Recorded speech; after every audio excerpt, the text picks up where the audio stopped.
तो अब हम करेंगे क्वेश्चन नंबर 3। तो क्वेश्चन नंबर 3 क्या दे रखा है, prove that the greatest integer function f from r to r given by f of x is equal to, इस तरह से ग्रेटेस्ट इंटीजर फंक्शन का नोटेशन है, is neither one one nor onto where this bracket close bracket में x denotes the greatest integer less than और equal to x।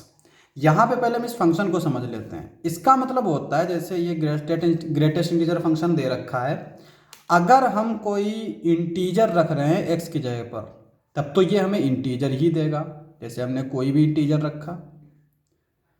लेकिन अगर हमने कोई डेसिमल वाला नंबर रखा जैसे 2.5 तो ये इससे छोटा नंबर देगा, यानी कि छोटा इंटीजर देगा, वो है 2। इसी तरह से अगर हम -2.5 रख रहे हैं तो -2.5 से छोटा इंटीजर कौन सा होता है, वो -3।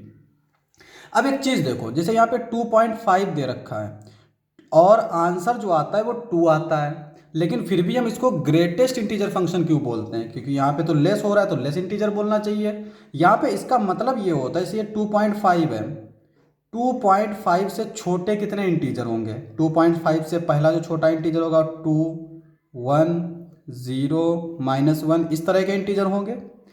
इनमें जो सबसे बड़ा ग्रेटेस्ट, जो इनमें सबसे बड़ा इंटीजर होता है उसी को बोलते हैं ग्रेटेस्ट इंटीजर। तो यहाँ पे जो सबसे बड़ा इंटीजर है वो है 2, इसलिए 2.5 का ग्रेटेस्ट इंटीजर क्या होगा, 2 होगा। सिमिलरली यहाँ पे -2.5 है, -2.5 से छोटे इंटीजर क्या होंगे, -3, -4, -5, इस तरह के होंगे। इनमें जो सबसे बड़ा इंटीजर है वो -3, तो -2.5 का ग्रेटेस्ट इंटीजर -3 होगा। तो ये इस तरह का फंक्शन है। अब इसको हमें प्रूफ करना है कि ये ना तो 1 1 है और ना ही ऑन टू है। तो पहले देखो 1 1 के लिए, 1 1 के लिए क्या कंडीशन होती है, f of x is equal to f of y। ये प्रूफ करते हैं, यानी ये रखते हैं और हम प्रूफ कर देते हैं कि x is equal to y, तो हमारा फंक्शन जो है वो 1 1 हो जाता है। ये डेफिनेशन है।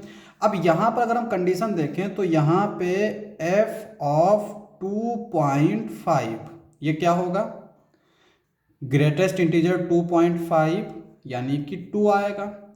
f ऑफ 2.9 इसका भी क्या आएगा हमारा आंसर, 2.9, इसका भी आंसर आएगा 2। यहाँ पे f ऑफ 2.5 जो है वो f ऑफ 2.9 के इक्वल हो गया, बट 2.5 जो है वो इक्वल नहीं है 2.9 के।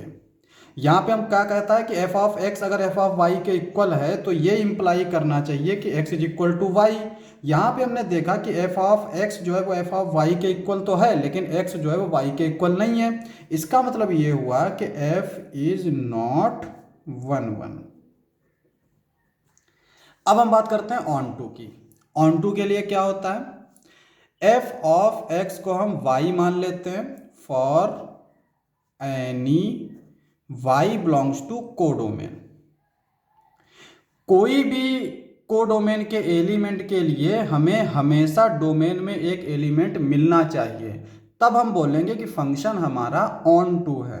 ठीक है, प्रूफ कैसे करते हैं, हम f ऑफ x को y मान लेते हैं, फिर जो फंक्शन दे रखा है उसको रख लेते हैं यहाँ पे, ये आ जाएगा इस तरह से, और फिर यहाँ से हम x की वैल्यू निकाल लेते हैं। लेकिन यहाँ पर जो हमारी कंडीशन आई है इसके हिसाब से तो हम x की वैल्यू निकाल नहीं पाएंगे, लेकिन हम ये चीज़ तो ज़रूर जानते हैं कि ये जो है ये हमेशा हमें इंटीजर देता है, यानी ये जो है ये हमेशा इंटीजर आएगा x की किसी भी वैल्यू के लिए।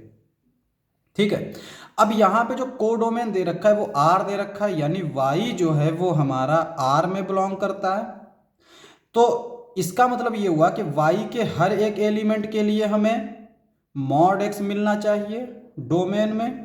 लेकिन अगर हम y रख देते हैं 2.5 रख देते हैं, यहाँ पे अगर हमने 2.5 रखा तो ये हो जाएगा इस तरह से। लेकिन हम जानते हैं कि x की कोई भी वैल्यू रख दें फॉर एनी x की किसी भी वैल्यू के लिए ये 2.5 नहीं आएगा, क्योंकि ये हमेशा इंटीजर आता है। इसका मतलब ये हुआ कि अगर मैंने y की वैल्यू डेसिमल फॉर्म में ली तो उसके लिए हमें कोई भी x नहीं मिलेगा। और जब y के लिए कोई भी x ना मिले तो हम बोलते हैं कि फंक्शन ऑन टू नहीं है, क्योंकि एक भी अगर एलिमेंट के लिए फेल कर गया तो ये ऑन टू नहीं रह जाएगा। फिर से एक बार, ऑन टू की डेफिनेशन ये है कि कोडोमेन के हर एक एलिमेंट के लिए डोमेन में एक एलिमेंट मिलना चाहिए। अब यहाँ पे हर एक एलिमेंट के लिए मिलना चाहिए तो इसका मतलब 2.5 के लिए भी मिलना चाहिए था, लेकिन 2.5 के लिए नहीं मिला कोई भी x, तो ये हम कहेंगे कि f is not onto. तो ये हमारा आंसर हो जाएगा।